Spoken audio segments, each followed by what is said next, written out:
Obrigado, Oswaldir. Gente, eu vou falar de pé porque eu gosto de ficar mais próximo, falar de pé, não tem problema, né? É a roda, mas vamos falar de pé.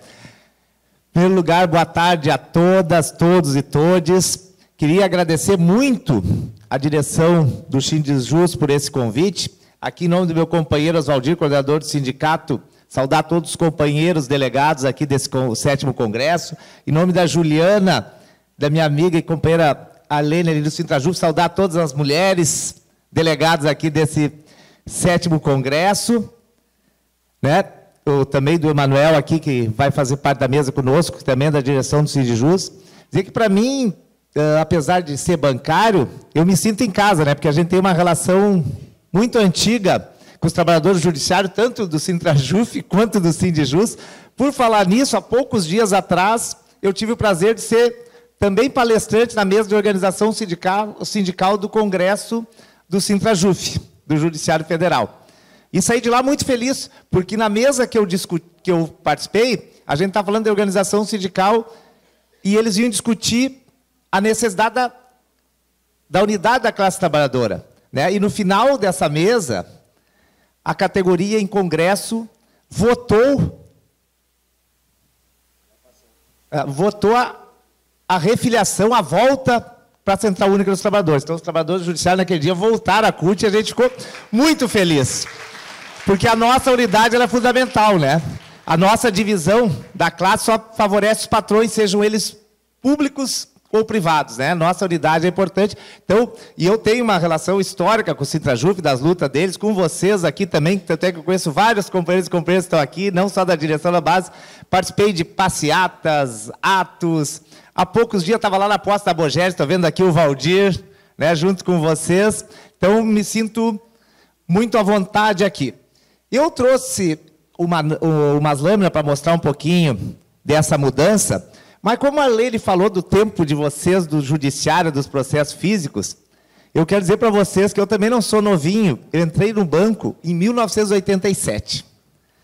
E alguns aqui deviam ir no banco nessa época, não todos, né? Tem uns que nem eram nascidos, mas os que iam devem se lembrar o que era um banco antes, né? Eu entrei numa agência pequena do Banco Mercantil de São Paulo, ali na FAAPS, e mesmo sendo uma agência pequena, ela tinha quase 50 funcionários. Caixas, nós tínhamos 10. Então, tinha um monte de caixa sempre. Bancário era caixa, escriturário, chefe de seção, gerente, era meia dúzia. Nós era um monte de gente, né? Era muito peão, era muito índio, peão e pouco cacique, né? Pouco gerente. Hoje, cada setor lá, setor de cobrança, setor de ordem de pagamento, qualquer setor nosso tinha 4, 5 funcionários. Hoje, uma agência tem 4, 5 funcionários. Para a gente ver a mudança. E os funcionários hoje são tudo gerente. O bancário hoje entra de escriturário, fica 3 meses naquele estágio probatório, vira assistente de gerência, ou seja, vendedor. Porque o bancário não faz mais trabalho administrativo, que o computador faz todo. O bancário faz venda. Nós só vendemos produtos. O papel do bancário é empurrar produto goela abaixo do cliente, aquelas vendas casadas de seguro, quando o cara quer pegar... Esse é o trabalho. Infelizmente, nós, né, a nossa categoria, apesar de ser uma categoria, além de ser uma categoria em extinção, né, porque é uma das categorias que mais diminui, que tem uma tendência com a tecnologia a ser extinta, é uma categoria hoje que praticamente nós somos vendedores, né? O bancário não faz mais nenhum quase serviço burocrático e faz venda de produto, né? Então, e essa mudança, ela foi se dando aos poucos. Por isso que é só passar aqui para baixo, Veleda. Esqueci de agradecer o Veleda, que foi que me convidou, né? Como que é isso aqui? É para um lado ou para o outro aqui. Para o lado? Tá, então eu trouxe uma laminazinha aqui, depois eu vou falar mais, só para vocês verem algumas coisas, né? Que daí as mudanças que tiveram aqui, esse aqui não interessa muito eu passar, que é só coisa, mas aqui, ó, como que foi o sistema financeiro? Eu entrei naquela primeira onda lá. O que era o back office? Quando os bancos eram muito grandes, tinha muita gente, muito serviço, né? Quando começou a crescer a clientela, né? As pessoas começaram a se bancarizar, porque no começo nem todo mundo tinha, mas começou a aumentar, e o back office era o serviço que era feito na retaguarda. Por exemplo, eu no banco, quando entrei, quem era caixa, as pessoas chegavam com o cheque lá para sacar, tinha uma listagem lá atrás com o saldo da conta, o caixa ia lá, se o cara tinha 100 mil na conta, estava sacando 10, ele botava menos 10 mil e pagava, para, né, o outro caixa não pagar sem saldo, né, então tinha que ir diminuindo, porque não era sistema, era no automático. E à noite, aqueles cheques, aquelas coisas todas, iam para o nosso subcentro de serviço e era processado, e daí no outro dia saía a listagem atualizada. Então tinha muito back-office, que era esse trabalho de retaguarda, à noite, de dia, o trabalho, né, atrás ali do que o cliente via. A segunda onda foi quando a gente começou a bancarizar, muitos bancos começaram a oferecer mais produtos, e inclusive abrir para pessoas de renda menor, que foi a segunda onda de aumentar o número de agências, né? Todos os bancos começaram a abrir agências, pegar licença do Banco Central para abrir agência. A terceira onda, os ATMs aqueles caixas eletrônicos. Você lembra dos caixas eletrônicos? Aquele que começou, tinha lá que... Ou tu ia no caixa, mas algumas coisas tu podia fazer ali no caixa eletrônico, né?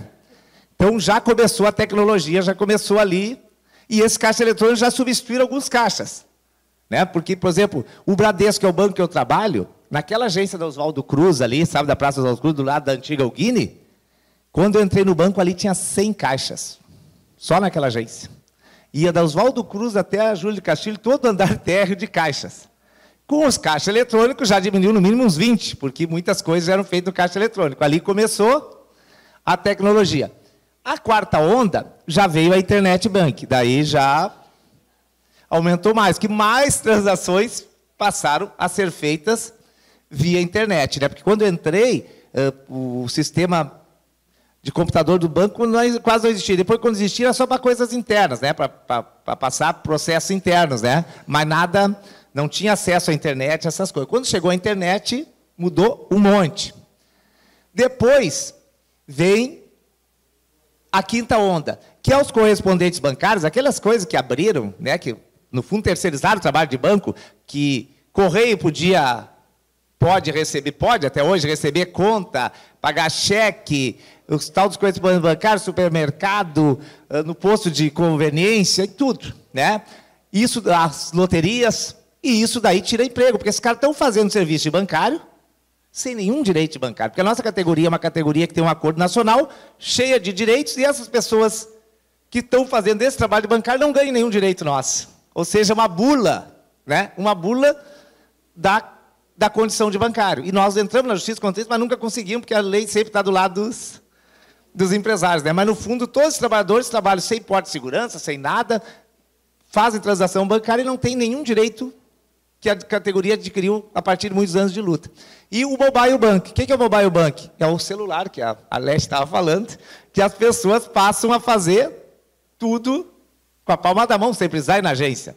E isso foi diminuindo cada vez mais o número de coisas. E agora nós estamos na sexta onda, que é essa tal das fintech, dos bancos digitais, que para nós, do sindicato, é um horror, porque a gente não sabe nem onde estão esses caras para ir lá organizá-los, para sindicalizá-los, para saber, para defender os direitos deles, porque é tudo eletrônico, né? Tu abre conta hoje, sem ir em lugar nenhum, não tem. E isso faz com que uma grande parcela... Para você ter uma ideia, o sistema financeiro, na década de 90, tinha os bancos, mais de 1 milhão de trabalhadores. Hoje tem em torno de 350 mil. Só que no sistema financeiro ainda tem 1 milhão, porque todas essas coisas extra não são considerados bancários, não têm os direitos bancários, mas são do sistema financeiro. Daí aqui é só a explicação de cada uma das ondas ali, que eu já praticamente expliquei, então não precisamos nos alongar. Aqui, ó. Aqui mostra um pouco do que foi mudando. Olha só. Ali é em bilhões o que foi aumentando nos canais digitais. Hoje, em 2022, já tinha 163 bilhões, e pode ver, o cinza ali está a maioria. Aumentou e muito. O que antes era dividido em agências, outras coisas, hoje é tudo canal digital. Por isso que tu vai numa agência, tem 4, 5 vendedores, e não bancários, as pessoas praticamente não vão. Isso se aprofundou muito, e daí aqui está um pouquinho também da explicação, o que cada segmento faz, né? E mostra que o Mobile Bank está lá, ó. o maior de todos. A maioria das transações hoje são pelo celular. E isso tem uma explicação também. A pandemia. A pandemia favoreceu muito os banqueiros. Eu era do Comando Nacional até 2020, que eu era presidente dos sindicatos bancários, e nós tivemos discussão com a Fenaban sobre isso, sobre tudo, né? Teletrabalho, sobre a questão da tecnologia, porque você se lembra que os bancos já estavam num processo de botar, tipo o Bradesco, um gurizinho lá com uma jaquetinha vermelha, um jaleco vermelho, para tentar impedir as pessoas de entrar na agência. Por quê? Tentar que as pessoas só usassem o caixa eletrônico, lembra? Mesmo aquelas pessoas que tinham dificuldade, que não queriam, eles forçavam a pessoa a não. Era um processo que os bancos estavam treinando as pessoas para elas começar a não ir mais na agência. E os bancos davam, inclusive, metas para os funcionários impedir.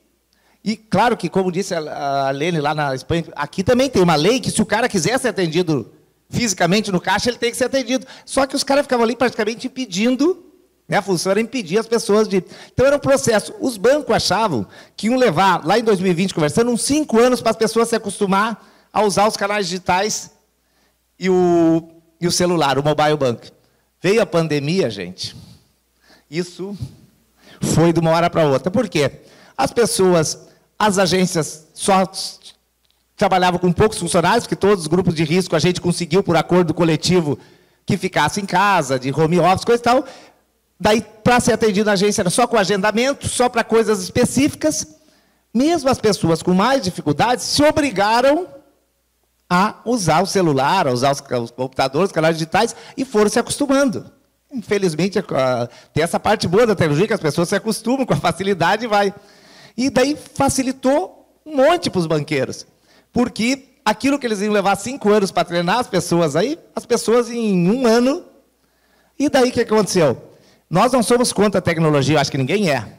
Só que a gente defende que a tecnologia devia vir para melhorar a qualidade de serviço, para diminuir as horas que a gente trabalha. Tem país já discutindo 4 horas de serviço, para diminuir a pressão e para melhorar a qualidade, para a gente ter mais tempo para lazer, para tudo. Só que no capitalismo, a tecnologia não vem para isso, ela vem para nos substituir.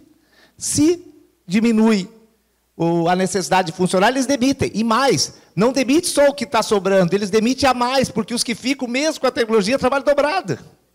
E o estresse, o adoecimento mental, o sofrimento mental nas agências está aumentando. Bancários hoje, a maioria está trabalhando, tem pesquisa com tarja preta, pela pressão. Então, a tecnologia, ela não veio para não veio para diminuir o trabalho do bancário, porque diminuiu o emprego. Né? Os bancários fecharam a agência, pode ver, tudo que é banco em Porto Alegre, Santander, Itaú e até os bancos estão fechando a agência. Desde a pandemia, fechando a agência. Fundindo, como eles chamam, né, que eles fazem fusão de agência, daí dizem para nós que não vão demitir ninguém, mas é mentira, porque depois da fusão, e depois que se acomoda, vão demitindo, até transferir todas as contas, não, mas logo depois. Então, foi indo, é um processo que está muito difícil para nós. Daí veio o Pix, olha aí, ó, hoje 88,7 milhões, e 2022, agora 2023 já deve estar em 100 milhões de pessoas já usam o Pix, que é outra facilidade, né, que diminui a ida ao banco, a necessidade de um trabalho no banco. Né? Então, importação, em tudo. O Pix já está em tudo. Aqui é aquela mesma coisa de cada canal, e que mostra que o canal digital, olha lá, está 77% já nos canais digitais. No mundo também. Daí aqui, ó, quem mais investe do setor privado de tecnologia. Ali, só investe, mais do que o sistema financeiro, só os governos.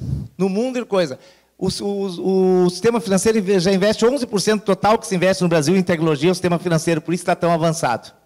É o sistema que mais investe. E o resto é governo, e o governo é todas as empresas públicas, né? Então, mostra o porquê que eles estão tão avançados, que eles investem também. Investem, mas demitem, precarizam, diminui o custo. Olha, o total de orçamento em tecnologia foi aumentando. Hoje já está 45 bilhões. Ó, em tecnologia, os bancos estão investindo. E vocês veem o lucro que os bancos têm, né? Todo trimestre tem os lucros dos bancos divulgados nos grandes jornais. E é de bilhões também. Então, é um investimento, ao mesmo tempo, eles estão demitindo. Ó, aqui, vamos mostrar um pouco dos novos coisas. Aqui é a expansão dos bancos digitais. Vejam só. Hoje nós já temos 1.151 agências digitais, que é aquelas que eu disse que nós, o sindicato, não temos como achar eles, não temos como organizar, ninguém sabe quem são. 1.151 agências digitais, que não tem um espaço físico, não tem um funcionário, não tem um bancário, é tudo digital. Né? Então, pode ver, fechou agências físicas, mas abriram agências digitais. Agora, as fintechs também, ó. 1.450 fintechs. Fintech é essa tal das startups do sistema financeiro, que faz tudo. Tem umas ligadas a empréstimo, outras que fazem mais cobrança, outras que fazem mais isso, várias coisas, né? E ninguém é bancário. O cara cria, muitas vezes, usam ex-bancários para pegar a expertise de ex-bancários para criar programas, softwares que resolvam problemas, ou que eles acham que resolvam problema, e oferecem serviço. Assim, hoje tem 1.450 startups ou fintechs operando no sistema financeiro, enquanto que os bancários diminuem. Daí aqui a fintechs por categoria não pesa muito. Ó, 80% da população brasileira é bancarizada. É um dado importante. Né? E tu vê, nós estamos diminuindo a categoria. Quanto mais aumenta a bancarização, mais diminui a nossa categoria, que é um contrassenso. Mas por todas essas coisas. E daí, por que os caras estão indo para esses outros bancos? Alegando um monte de coisa, principalmente achar que é mais fácil, menos burocracia. Só que também as fraudes no processo digital é muito maior. Né? No banco tradicional, que tu vai lá e assina o teu contrato, né? Ele tem a chance de tu ser fraudado. Hoje, o que tem de gente que cai em golpe de empréstimo, disso, daquilo, dentro desse sistema financeiro, porque os caras recebem toda hora um WhatsApp dizendo que é empréstimo, que é isso. O aposentado, então, é uma loucura, né? Porque eles vendem a Lene. Eu acho que o próprio INSS vende os dados, porque o cara mal se aposentou, o cara nem recebeu o primeiro, ganhou a carta aquela de concessão da aposentadoria, todos os bancos digitais estão ligando para ele, oferecendo um empréstimo consignado. E muitas vezes é golpe. Porque a pessoa faz ali, dá os dados, não tem o dinheiro depositado e ainda paga. Né? Ou tem o dinheiro chamado, depois tem que correr atrás. Então, é uma facilidade? É, mas não tem a eficácia e a segurança que tu ir numa agência, e, né, o tradicional de antes. Então, tá. Então, vamos... Aqui não precisa... Então, vamos ver. Tá aqui os empregos que mais crescem, logicamente, que é os ligados à área de TI. Eu quero pegar aqui, ó. Então, tá. Eu não vou mais passar a lâmina, porque ela daí, os dados são mais técnicos. Eu queria fazer esse debate, então, mais político disso, né? De que nós, e eu acho que todas as categorias vão ver isso, vocês estão vivendo agora na transição do coisa... que, infelizmente, isso é uma luta que nós vamos ter que fazer, toda a tecnologia que era para vir para o nosso bem, está vindo para nos substituir. E a legislação também, porque hoje nós temos o tal do bancário autônomo, vocês já viram falar? Tem propaganda na TV. O cara abre um CNPJ, uma MEI, e vai fazer trabalho financeiro, tem propaganda, tem milhares de bancários autônomos. Os bancos contratam, e a maioria é ex-bancário, que já tem domínio de coisa, vai estar desempregado e vai lá trabalhar sem ganhar direito bancário. Ganha uma mixaria. Né, Lisiane, no tempo da terceirizada, também lembra? As terceirizadas? Era isso, o cara saía, por exemplo, da compensação do banco, ia trabalhar numa compensação terceirizada, ganhando 1/3 do que ganhava no banco, sem direito nenhum. E isso está acontecendo agora, é o bancário autônomo. Por quê? Porque a legislação, a Lene falou muito bem que nós temos que revogar a reforma da Previdência, mas temos que revogar a reforma trabalhista. Porque ela abriu flanco para toda essa pejotização, terceirização total, porque antigamente a terceirização da atividade fim não podia, só da atividade meio, agora pode tudo. trabalho intermitente, trabalho diário, até por horas, tudo.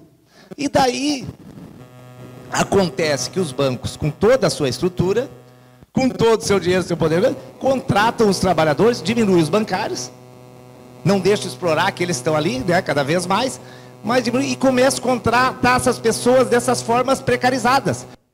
Isso é trabalho precarizado, porque o cara está lá fazendo o trabalho que o outro bancário está fazendo no banco sem ganhar nada, sem ganhar a nossa gratificação semestral, sem ganhar os tickets, sem ganhar todos os direitos que ao longo dos anos, a nossa participação nos lucros e resultados, tudo que nós conquistamos ao longo dos anos, eles não ganham. E eles também estão construindo o lucro do banco. Né? O lucro do banco também, e eles não estão ganhando. E isso vai diminuindo a categoria, o que eu lhe disse. Hoje nós temos em torno de 350 mil bancários no país. Mas se tu olhar o sistema financeiro, que é tudo isso, os pejotizados, terceirizados, as fintech, tem mais de 1 milhão. Continua o mesmo da década de 90. Só que 2/3 não são mais formalizados, não são mais bancários. Então é uma discussão que a gente tem que fazer, e nós estamos tentando fazer, de como representar esses trabalhadores, como organizar esses trabalhadores. É o que é a dificuldade, a mesma coisa dos aplicativos, a uberização que teve do mundo do trabalho depois da reforma trabalhista, que a Valdete é uma das que questiona bastante, uma das juízas que é do nosso lado, que a gente consegue trazer para esse debate, e é um debate que vai acontecer em todas as categorias. Né? A famosa reforma administrativa que queria o quê? Acabar com a estabilidade de vocês, a lei da terceirização total permitiu a terceirização total, inclusive no serviço público, que a maioria das prefeituras não estão mais fazendo concurso, estão terceirizando. Então, essa falta de formalização, de emprego decente, então nós temos que trabalhar muito, lutar muito pelo emprego decente, porque ela está geral. Né? No caso de vocês, da reforma administrativa, eu sempre cito agora, quando alguém me fala, por que tem que ter estabilidade? Eu cito o caso das joias. Né? Se não fosse um servidor concursado, né, com estabilidade, que não dependesse daquele governo, o Bolsonaro tinha levado 11 milhões em joia. Né?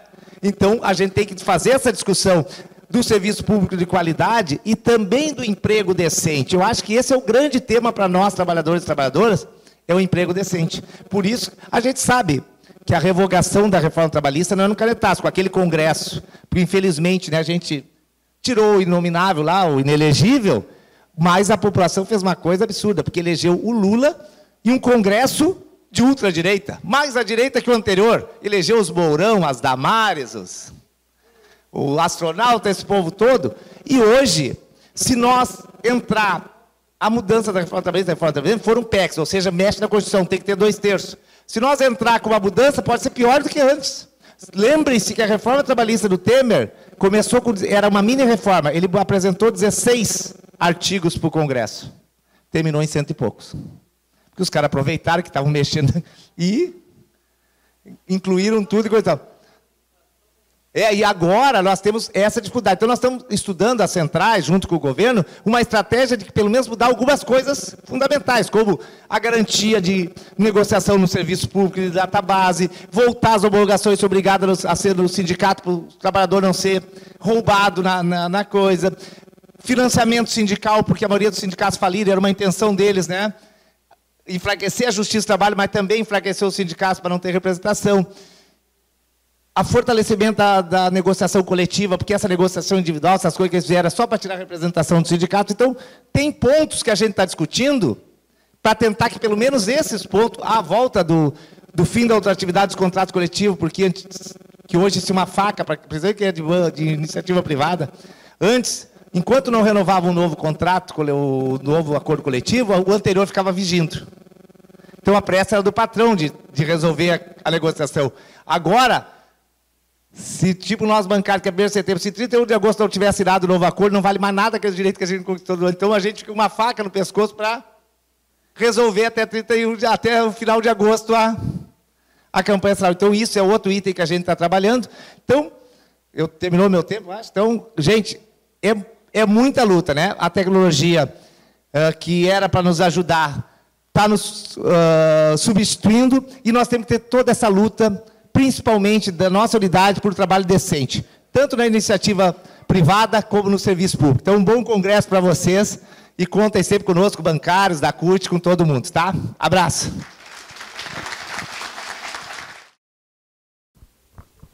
Eu vou falar coisas mais gerais, porque as perguntas foram muitas, assim, da categoria, né? Muito mais dirigidas ao Emanuel, que é da categoria, muito, então, pegar os aspectos mais gerais. Só que, uma coisa que a gente falou, eu, Emanuel, todo mundo falou aqui, Arlene, de classe trabalhadora. E daí, escutando os relatos de vocês, a gente vê como é parecido, apesar da diferença do trabalho, né? Porque eu sou do sistema financeiro, sou bancário, de um banco privado, de um sindicato que tem empresas públicas e privadas, porque os sindicatos bancários têm Banco do Brasil, Caixa, Banrisul, tem bancos federais e bancos estaduais, Banco de Desenvolvimento, como BRD e Badesul, e tem empresas privadas, né? Bradesco, Itaú, Santander, que são os tubarões aí da iniciativa privada. E daí, ouvindo os relatos de vocês, tem muita coisa parecida, apesar de você ser trabalhador do serviço público, né? Com estabilidade, com outra regra de trabalho, mas é muito parecido. E mostra por que nós temos aquela palavra que o Oswaldir disse, por que nós temos que ter solidariedade e unidade da classe. Porque quando, eu acho que foi o Giovanni que falou aqui de dobrar a meta, cara, isso acontece todo dia nos bancos. Por que os bancários adoecem? Porque eu disse antes que hoje viraram vendedores, não tem mais o trabalho burocrático nosso, né, de carimbar, de somar cheque, de coisa. Digitar foi para as máquinas, né? Foi para a tecnologia, né? A tecnologia faz. E o bancário tem que vender produto. Só que quando uma agência ou um bancário, depende, cada banco tem banco que tem meta coletiva da agência, outros meta individual, atinge a meta, fica feliz, às vezes, no mínimo no próximo mês dobra a meta. Eles nunca estão satisfeitos, né? Pô, a meta já é absurda. O cara vai lá, se mata para atingir a meta, né, para não ser, em banco privado não ser demitido, em banco público não perder a função gratificada dele, a comissão dele de assistente gerente, ou seja o que for, né, não voltar a ser escriturário, e no banco privado vai para a rua mesmo. Quando o cara consegue atingir, fica satisfeito, vai lá, o banco vai lá e dobra ou aumenta bem, e ela está sempre inatingível. E por isso que eu disse que cada vez mais, apesar da tecnologia, os bancários estão adoecendo, trabalhando abaixo de tarja preta, né? Mudou, inclusive, a configuração. Tem o companheiro aqui que falou de saúde, né? Doença do trabalho. Na nossa categoria, quando eu entrei na década de 80, 90, o grande problema era a LER, a lesão por esforço repetitivo, porque todo mundo trabalhava com entrada de dados, o caixa digitava. Eu cheguei no tempo das burras lá, que batia lá, quando faltava luz, vela, lembra? Vocês devem ter ido, que é mais velho, no caixa, no tempo que era assim.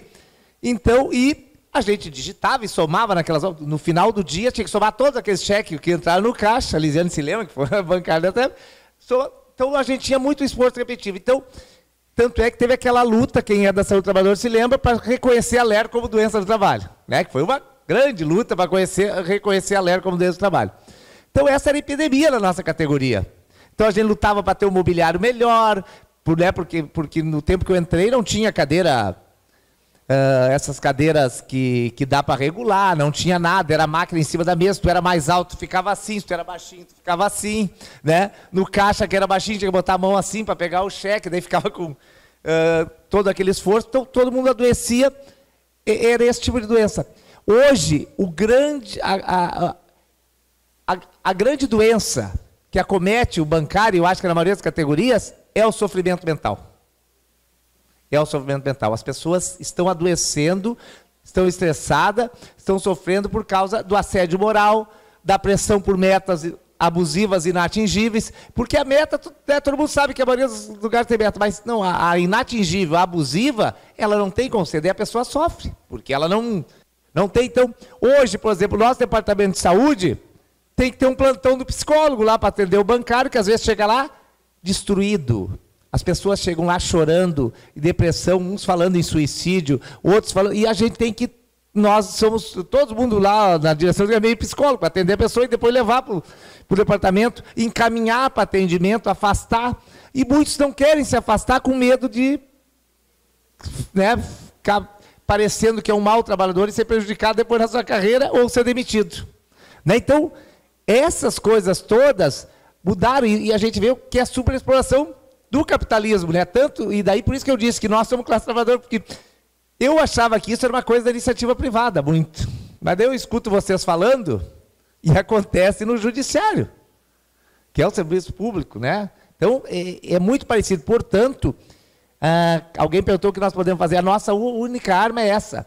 É a nossa unidade, a nossa solidariedade, e nós entendemos que somos trabalhadores, que se nós abaixarmos a cabeça e acertarmos tudo, vai continuar assim.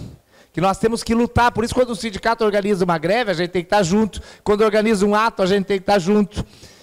Por isso que a gente tem que ser solidários à luta das outras categorias, porque às vezes tem gente, né?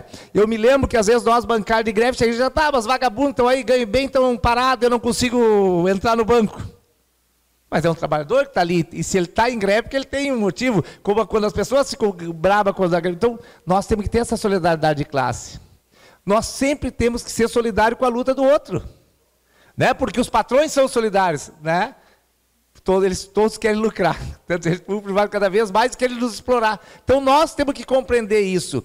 E uma das coisas que eu acho muito ruim nos últimos anos, desde a década de 90, quando entrou o neoliberalismo no Brasil, que eles ganharam ideologicamente esse debate. Essa coisa do individualismo, né, agora da palavra bonita do empreendedorismo. O cara vende pano de prato no sinal e é empreendedor, né? De que a pessoa faz o seu salário. Cara, eles incutiram isso na cabeça de muita gente, porque a Globo, a grande mídia falando. Lembra da reforma trabalhista? O que a grande mídia fazia? Só levava, entre aspas, especialistas do lado deles, que diziam que a CLT era arcaica, de 1943, que precisava ser modernizada, que aquilo ia gerar mais empregos, que ia modernizar o mundo do trabalho. Não era retirada de direito. Uma reforma, que nem a gente faz na casa da gente, para melhorar, não para tirar. Não para acabar com os direitos todos, não botar nada no lugar. Mas só que eles ganharam esse debate. E hoje, alguém falou muito aqui do Uber, né? Cara, tu entra no Uber, Fabiano, nós não trabalhamos 12, tem cara que trabalha 14 para sorver. Só que tu fala com eles, e alguns dizem assim, não, mas eu prefiro assim, porque agora eu não tenho patrão, eu sou dono do meu horário. Dono do horário trabalha 14 horas por dia, dono do horário, mas eles acham isso. E muitos não querem ser regulamentados, porque foram ganhos por esse debate de achar que são patrões, que são empreendedores. Que patrão que nada? O dia que que ele tiver um acidente, o carro quebrar, e ele tiver doente, nem auxílio para ir para o INSS, ele tem que pagar um auxílio, porque ele não tem qualidade de segurado, porque ele não paga nada, não contribui para nada. A empresa que explora ele, que o Uber é uma empresa, que o não paga nada, não contribui para nada. 2 minutos. Então, eu acho que um dos grandes problemas é a gente conseguir fazer esse debate, né, de como a gente se vê como trabalhador, inclusive como se organiza isso. Daí o teletrabalho, a Letícia falou ali, lá na nossa categoria nós temos problema também. Tem gente que quer e gente que não quer. Tem gente que quando terminou, tem gente que foi para Garopaba. Casal, se mudou para Garopaba trabalhar porque estava lá 1 ano, 2 lá. E agora depois quando o banco mandou voltar, o sindicato tem que obrigar que eu não volte, porque eu me organizei. Sim, mas quando tu fez o concurso era em Porto Alegre e era presencial, e daí tu faz o quê? Então não tem mais. O que o sindicato fez? Eu acho que todo o sindicato fez. Lutou para dar condições de trabalho para quem está no teletrabalho, para ter mobiliário adequado, para ter o computador, para pagar a internet deles, para pagar a luz. Isso que o sindicato pode fazer. Bom, o sindicato não é o gestor do banco. Quem define quem vai estar em teletrabalho ou não é a empresa. E daí um trabalhador contra o outro fica isso. Porque os de agência não pode ficar em teletrabalho, no caso do bancário, porque ele tem que atender no banco. O de departamento pode. Então, tu não tem como obrigar que o banco coloque todo mundo em teletrabalho. E daí fica aquela guerra também. E isso a gente tem que cuidar, porque a gente não pode ir nessa armadilha do patrão, que tudo que é processo que vem é para nos dividir. Que daí a gente fica, né, um puxando para cá, o outro para lá, ou achando que o inimigo está ali. Né? Ou porque se um vai me dar bem, não tanto faz que ele se dá mal. Não, nós somos tudo trabalhadores. Se um for prejudicado, nós temos que parar, digamos, eu digo no banco, a agência, porque aquele foi prejudicado, e não achar que é com ele não. Então, acho que a gente tem que recuperar esse sentimento de classe trabalhadora. Eu acho que essa é alguém perguntou o que o sindicato pode fazer. Eu acho que é isso. Nós temos que fazer essa luta. E como organizar? Por exemplo, a categoria que tiver em teletrabalho. Né? No local do trabalho, vai lá, a gente leva um jornalzinho do sindicato, fala com o cara e chama para greve. O cara vai atualizar o seu WhatsApp lá no sindicato para a gente poder entrar em contato e ele vai fazer greve. Ele vai querer fazer greve se ele está em teletrabalho, de repente ele acha, não, se eu fizer, não vão me deixar em teletrabalho. Ele vai fazer greve em casa? Então, tudo isso é uma grande dificuldade. As pessoas, não, é bom, mas às vezes só pensa no seu caso. Para mim é melhor estar em casa, mas é bom para a organização dos trabalhadores? Concluindo. Temos que pensar isso. Como que nós vamos pensar isso? Qual é a contribuição que ele vai dar para a luta se ele estiver em casa? Ele vai se dispor a parar em casa? A fazer greve, a não ligar o computador? Então é isso, eu acho que a gente tem que discutir muito essa questão de como as pessoas se sentirem mesmo trabalhadores, não caírem mais nesse conto da sereia do capitalismo, de que cada um é por si, do egoísmo, né, do individualismo, e dizer que nós somos classe, nós temos que ter aquilo que o Oswaldinho disse, é a grande palavra, solidariedade de classe. Nós temos que estar junto, e eu acho que junto a gente pode enfrentar isso, tentar revogar a reforma trabalhista, tudo essas coisas, mas nós temos que estar juntos. Então, a grande palavra de ordem para mim é isso, solidariedade e unidade entre todos nós trabalhadores, seja do poder público ou do serviço privado, tá? Abração.